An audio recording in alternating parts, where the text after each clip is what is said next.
Gadis ini menarik bajunya dengan secara cepat. Seperti menarik sampai bagian penting. Tapi dia masih belum tahu dirinya sedang diintip. Hector sedang gunakan teropong untuk mengintip gadis itu. Tiba-tiba istrinya datang, jadi dia berpura-pura seperti tidak apa yang terjadi. Lalu bilang istrinya keluar untuk membeli makanan. Tapi saat dia mengangkat teropong untuk lanjut mengintip, gadis yang cantik itu sudah menghilang dalam sekejap. Ini adalah kesempatan, biarkan dia membuat hal yang bagus. Karena jika wanita berada di hutan, akan sangat bahaya. Jadi dia memutuskan untuk pergi menyelamatkan orang. Dia baru masuk dalam hutan, adegan di depan matanya tidak membuatnya kecewa. Itu adalah seorang gadis tanpa pakaian dan berbaring di sebuah batu. Hector tidak yakin, jadi dia mengambil tongkat kering dan melemparkannya ke sana. Tapi gadis ini tidak bereaksi, mungkin dia membeku. Hector takut gadis ini masuk angin, jadi dia berlangkah ke depan. Meskipun dalam kepalanya saat ini sangat bingung. Tapi tiba-tiba sebuah gunting menikam pada lengannya. Hector bermasalah jadi kaget. Jadi dia berpikir dirinya sudah terkena dengan kecantikan, segera berbalik kepalanya dan berlari. Kemudian dia bersembunyi di belakang pohon besar, lalu mengeluarkan teropong untuk melihat. Lalu menyadari Mutan dengan penuh perban di wajahnya. Lebih dari itu, di tangannya masih memegang sebuah gunting. Mungkinkah ini adalah seorang cabul? Hais, untunglah dia tidak berjalan ke arah ini. Tapi ketika Hector bernafas lega, tiba-tiba Mutan itu berbalik kepala kembali. Sialan, tampaknya telah ditemukan. Hector takut, jadi dia bergegas naik gunung. Dia berlari sepanjang hari baru bisa melihat sebuah rumah, tapi ketika dia mengetuk pintu, tidak ada siapa yang membuka. Karena hidup, jadi dia harus mengambil batu lalu memecahkan jendela. Setelah masuk ke dalam, hal yang pertama dia buat adalah mencari kain medis untuk membalut lukanya. Ketika perban selesai, dia mulai melihat sekeliling rumah untuk melihat apakah ada sesuatu yang bisa digunakan. Bagus sekali, dia sudah menemukan sebuah walkie-talkie. Dan dengan sukses hubungi dengan tuan rumah bernama Joven. Hector mengatakan dengan tuan rumah tentang keadaannya sekarang. Membuat Joven takut ada hal apa yang terjadi dan bilang akan datang untuk membantunya segera. Ketika Hector merasa dirinya akan diselamatkan, tiba-tiba Joven menyuruhnya berlari dengan cepat. Karena ketika Joven melihat melalui kamera, dia memperhatikan bahwa Mutan itu mengejar di sini. Hector, kamu dengan cepat berlari ke lab di gunung ya. Aku sedang berada di sini, tempat ini sangat aman ya. Setelah dengar, Hector dengan buru-buru berlari ke lab. Setelah ketemu dengan Joven, dia merasa dirinya sudah diselamatkan. Tapi baru berbalik kepala, dia menyadari Mutan itu sedang mengemudi ke sini. Joven mengatakan dengan Hector, kamu dengan cepat bersembunyi di kolam ini. Mutan itu terlihat seperti mumi. Jadi dia akan kurang tahu cara menggunakan mesin di lab ini ya. Kamu harus masuknya dulu ya, setelah aku memasang aku akan masuk ya. Meskipun, Hector masih sedikit khawatir bahwa tangki ini akan berefek samping. Tapi saat ini Mutan itu sudah ada di luar pintu. Jadi dia tidak punya cara lain dan harus memasuki tangki air itu. Setelah tangki air itu memulai, Hector sudah panggil Joven dengan cepat masuk. Tapi lawannya berpura-pura seperti tidak mendengar apapun. Kemudian tangki air itu terisi air sehingga Hector hampir tenggelam. Sampai saat bangun, Hector menemukan bahwa Mutan itu tidak berada di sana lagi. Ini bukan cara yang baik untuk Tapi bersembunyi seperti ini. Bagaimana jika musuh terus bersembunyi di kegelapan untuk membalas dendam? Jadi Hector memutuskan untuk kembali rumah untuk memberitahu ke polisi. Tapi Joven saat ini sudah memanggilnya kembali. Dan bertanya kenapa dia bisa berlari keluar lab. Tak perlu dikatakan, penyebutan ini membuat Hector menjadi gila. Aku masih belum menemukan kamu untuk berhitung ya. Bukan bilang bersembunyi bersama tapi kamu biarkan aku sendiri dalamnya ya. Setelah mendengar Joven dengan wajah sangat kepanikan, aku sudah mengatakan apa? Hector saat ini tidak ingin berbicara dengannya lagi. Karena hal yang lebih penting sekarang adalah menemukan seorang Mutan itu sedang di mana. Dia mengangkat teropong untuk menemukan, hasilnya melihat di rumahnya. Tiba-tiba muncul seorang pria. Lebih dari itu, pria itu ialah diri Hector. Joven saat ini menjelaskan dengan Hector. Kamu baru masuk tangki air beberapa jam, segera menciptakan 2 Hector. Dia adalah Hector kedua, dan jika tidak terjadi apa keluar keinginan, nanti malam ini Hector pertama akan bertemu dengannya. Saat itu, aku akan memasukkannya ke dalam tangki air untuk menjadikannya satu-satunya Hector. Tapi ketika Hector berpikir tentang dalam rumahnya ada seorang pria bersama istrinya sudah merasa sangat tidak nyaman. Jadi dia sudah menelepon istrinya untuk menjelaskan. Tetapi ketika ujung telepon yang lain mengangkat, Hector mendengar suaranya lagi. Saat ini, dia baru tiba-tiba ingat tentang sore ini dia juga mendapatkan sebuah panggilan seperti itu. Sebenarnya, tidak lama, ada panggilan datang. Dan semuanya seperti mengatur dari dahulu. Hector belum tenang, telepon berdering lagi membuat Joven sangat marah. Aku bilang untuk kamu tahu, jika kamu masih berlari keluar lagi, malam ini. Saat Hector pertama datang tapi kamu tidak memasuki tangki air, nanti kamu akan selesai hidup. Tapi Hector tidak percaya, jadi dia mengambil kesempatan Joven keluar. Saya mencuri kunci mobil untuk lari pulang. Di perjalanan, dia melihat lagi seorang gadis di hutan sedang berjalan di jalan. Jadi hal ini membuatnya sangat panik. Apakah gadis itu sedang di hutan? Tapi sebelum aku bisa memikirkan apapun, sebuah mobil menabrak mobilku dari belakang. Mutan itu kemudian meraih gadis itu, lalu melepas kaos kakinya dan meletakkannya di hidungnya untuk menghidu. Tetapi kedatangan Hector mengganggu bisnisnya. Jadi dia harus bersembunyi di belakang pohon. Lalu mengambil waktu lawannya tidak perhatian, gunakan pisau menikam pada tangan Hector. Membuatnya karena takut dan melarikan diri. Tapi mutan ini tidak buru-buru. Tapi sebaliknya, dia dengan pelan-pelan pergi ke halaman kosong. Di tangannya memegang dengan keras gunting dan mulai mememukan Hector. Lebih dari itu, dia berlangkah 3 langkah segera berbalik kepala untuk melihat. Sepertinya sedang bermain permainan apapun.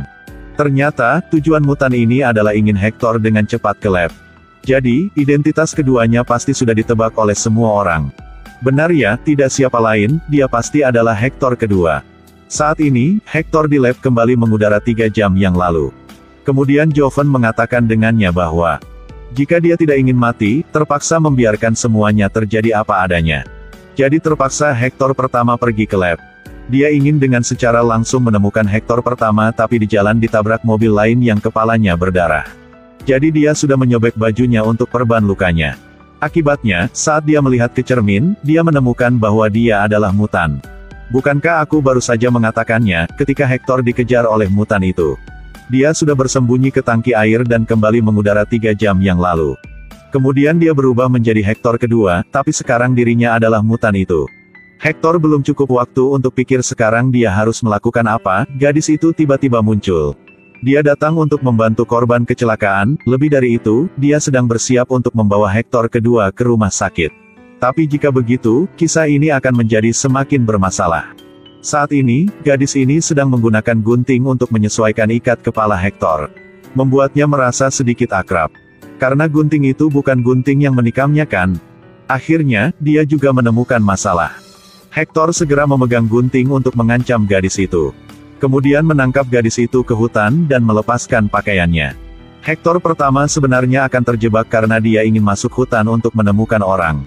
Tapi Hector kedua sudah bersembunyi di belakang batu untuk pengawas Hector pertama. Dia tidak hati-hati jadi dijatuhkan oleh gadis. Tapi tidak masalah jika kita tidak menangani gadis itu kali ini. Segera, Hector kedua buru-buru mengejar gadis dan memukul pingsan gadis itu. Selanjutnya adalah pembukaan kami. Hector pertama masuk dalam hutan dan ditikam. Kemudian dia berlari ke lab. Hector kedua selesai semua dan bernafas lega. Dan sekarang dia hanya menunggu sampai malam, semuanya akan tidak apa-apa. Tapi tiba-tiba dia mendengar teriakan dari hutan. Tapi gadis itu masih berbaring di situ, ini terlihat rumit. Hector kedua kembali untuk melihat tapi gadis tidak ada di sana lagi, hanya tinggalkan kalungnya. Jadi Hector kedua buru-buru mengejar gadis itu. Tapi setelah berlari sebentar, kembalilah ke rumahnya. Dia mendengar suara di lantai dan ingin naik ke atas untuk melihat keadaan. Tapi dia masih belum melihat siapapun, tetapi tiba-tiba sebuah meja memukul kepala dia dan dia pingsan. Saat ini, kepalanya dibalut perban seperti sedang berakting di film. Setelah bangun, Hector kedua berlari ke lantai atas tapi lawannya tidak berani untuk melihatnya. Mereka bersembunyi di loteng, lebih dari itu, mereka dikunci pintu, jadi hal ini semakin bermasalah. Di luar pintu, dia tidak bisa mendengar dengan jelas. Jadi dia langsung menghancurkan pintu untuk masuk kamar. Kemudian dia terpaksa lawannya untuk memanjat ke atap rumah, tapi lawannya dengan tidak hati-hati jatuh. Hector kedua membungkuk untuk melihat, baju merah, rambut pendek. Orang ini bukan gadis itu, ialah istrinya. Dia sangat menyesali, tapi tepat pada waktu itu. Telepon Hector pertama menelepon lagi untuk meminta bantuan Joven. Hector kedua berpikir sebentar dan berpikir bahwa hanya dia kembali waktu yang lalu, istrinya akan tidak mati. Jadi dia sudah mengemudi mobil ke lab di gunung. Lalu memanjat ke jendela untuk melihat. Tetapi hasilnya adalah menghadapi diri sendiri dan menakut-nakuti lawannya. Membuatnya dengan buru-buru masuki tangki air. Masih pikir bahwa Hector ke garis bawah 2 yang bisa lepas dari siklus ruang dan waktu. Tapi berpikir untuk menyelamatkan istrinya, jadi dia memutuskan untuk pergi ke udara lagi. Tapi peneliti Joven tidak setuju, katanya. Karena mesin tidak stabil, jadi tidak cukup energi untuk Hector melalui udara sekali lagi. Dia hanya mengatakannya untuk mengalihkan perhatian lawannya. Baru membuang baterai mesin itu, tetapi orang Hector 2 tidak biasa. Masalah kekurangan baterai ditemukan olehnya dan sekarang dia menggunakan tongkat untuk mengancam Joven. Joven segera bernasihatnya dan berkata, "Jangan pikirkan itu lagi, kamu tidak bisa mengubah masa lalu. Lebih dari itu, akan membuat hasil tanpa diduga ya. Jika kamu lanjut melalui udara akan menciptakan Hector ketiga ya. Dan jika Hector kedua dan ketiga tidak masuki tangki air, nanti hasilnya tidak bisa berpikir ya." Tapi Hector kedua saat ini tidak peduli lagi, karena dia sudah berencana. Artinya, setelah melalui udara, dia akan membiarkan Hector pertama melewati jalan itu lagi. Lalu diam-diam berurusan dengan Hector kedua, tapi jika seperti itu, pasti akan celah. Hei, berbicara tentang celah, dia menemukan sesuatu yang teduh. Kenapa bateraimu penuh sebelum aku datang? Ini apakah semua masalah ini diatur olehmu, benar kan? Kamu hanya menungguku sampai dan berlompat ke tangki air, benar kan? Setelah selesai kata, Hector memukul Joven sebuah tongkat. Menyebabkan lawannya mengatakan yang sebenarnya karena dia takut dia akan kehilangan kendali. Seperti ini, Hector ketiga sudah menggunakan walkie-talkie untuk mengatakan denganku tentang rencanamu, untuk aku mencegahmu ya. Hector kedua tercengang setelah mendengarkannya. Bahkan ada ketiga kan. Jadi jelas aku bukan orang pertama yang melalui udara. Namun, jika seseorang telah melintasi udara 2 kali, jadi kenapa mencegahku? Tapi sekarang dia tidak bisa mengurus hal lain. Untuk menyelamatkan istri, Hector kedua memutuskan untuk melalui udara sekali lagi. Hector kedua ingin kembali masa yang lalu untuk membunuh dirinya. Karena dia mendorong istrinya ke bawah, jadi hanya dengan kembali ke masa lalu dia bisa bunuh diri. Saat ini, meskipun Joven telah menyiapkan baterai yang cukup tetapi tidak ingin membiarkannya melalui udara. Namun Hector kedua sangat tegas jadi Joven harus bilang dengannya. Aku tahu kamu ingin berubah masa yang lalu, tapi Hector ketiga sudah mencoba dan tidak sukses. Jadi dia sudah menggunakan walkie-talkie untuk bilangku berkata denganmu jangan coba lagi. Setelah mendengarkan Hector kedua, dia menemukan hal yang teduh. Karena kepada walkie-talkie seperti ini, jika dia membuang walkie-talkie dan melalui udara, kemudian tidak hubungi dengan Joven, jadi begitu dia bisa berubah masa yang lalu. Lebih dari itu, jika dia tidak bisa melalui udara, bagaimana Joven akan menghadapi 2 Hector lainnya? Joven yakin, jadi dia akhirnya setuju untuk menempatkan Hector 2 di mesin transversal. Mari kita melakukan sedikit matematika. Sekarang Hector sudah melewati udara 2 kali, jadi di ruang yang sama akan muncul 3 Hector. Nomor 1 melihat pemandangan dengan teropong, nomor 2 dikejar mutan dan bersembunyi di tangki air. Sedangkan nomor 3 tahu naskah semuanya. Sekarang nomor 3 ingin berubah masa yang lalu, nanti rencana yang detail akan seperti ini. Ketika nomor 2 di perjalanan kembali rumah, akan membuatnya mati. Kemudian membawanya ke lab. Dengan begitu, ruang tidak akan terganggu, tetapi sebaliknya, istri akan terselamatkan. Dan hal pertama yang dilakukan nomor 3 setelah keluar dari tangki air adalah meyakinkan Joven. Jika kamu tidak ingin semua orang tahu tentang mesin kamu, harus bikin seperti kataku. Sebentar lagi, ketika nomor 1 dan 2 muncul. Kemudian bawa mereka ke kamar di bawah gunung dan temukan alasan untuk menahan mereka di sana. Setelah mengatakan itu, dia bersembunyi di samping. Sedangkan Joven saat ini belum cukup waktu untuk bereaksi adalah hal apa yang terjadi. Dalam mesin itu benar-benar muncul Hector lagi. Dia takut semuanya akan terungkap, jadi dia hanya bisa mengikuti perintah Hector. Sedangkan Hector ketiga mungkin sekarang sedang mengemudi mobil datang. Dia tahu perjalanan nomor 2, jadi dia berhenti di pinggir jalan untuk menunggunya. Kemudian, ketika nomor 2 menghentikan mobil, dia menginjak gas, menyebabkan mobil menabrak pohon. Tapi tidak terduga bahwa dia belum mati. Hanya Hector nomor 2 sekarang sudah berubah menjadi mutan. Dan sebaliknya, Hector nomor 3 sudah terluka serius. Dia dengan susah bangun dan kemudian melihat walkie-talkie di sebelahnya. Sampai saat ini, dia sudah tahu walkie-talkie berasal dari mana. Jadi Hector akhirnya sudah paham semuanya. Ini adalah pengaturan hidup, bahkan kembali ke masa lalu tidak dapat menyelamatkan istrinya. Jadi Hector sudah berhubungi dengan Joven dan berkata bahwa, aku gagal ya. Tapi baru selesai kata, gadis itu sekarang sudah bangun.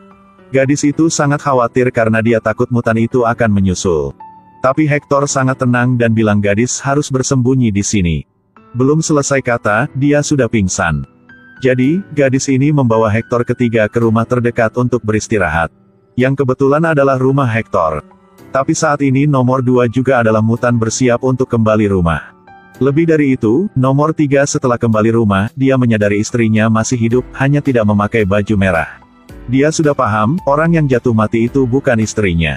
Tapi nomor 2 sedang berada di luar, jika orang yang harus mati hanya gadis itu. Nomor 3 menyuruh istrinya harus bersembunyi lalu naik ke atas untuk menghadapi dengan nomor 2. Kemudian dia gunakan meja untuk memukul pingsan nomor 2 dan memperpanjang waktu gadis itu dan berkata, "Dia adalah mutan, kamu harus ganti pakaian untuk membodohinya.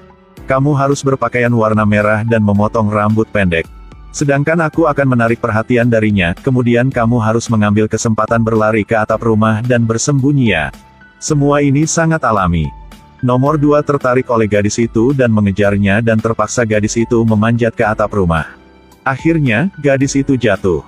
Dia berpikir bahwa dirinya sudah membunuh istrinya jadi mengemudi ke lab untuk melewati udara sekali lagi. Tapi adegan lanjut adalah nomor 3 dan istri sedang beristirahat di kebun. Dan sekarang dia tahu bahwa hanya menunggu sebentar lagi, dia akan menjadi Hector satu-satunya. Cerita sampai ini berakhir ya. Film Teenage Remake ini termasuk 4 karakter dan 3 adegan, dengan biaya sangat sedikit. Tapi kesempurnaan filmnya sangat tinggi. Setiap desain sempurna.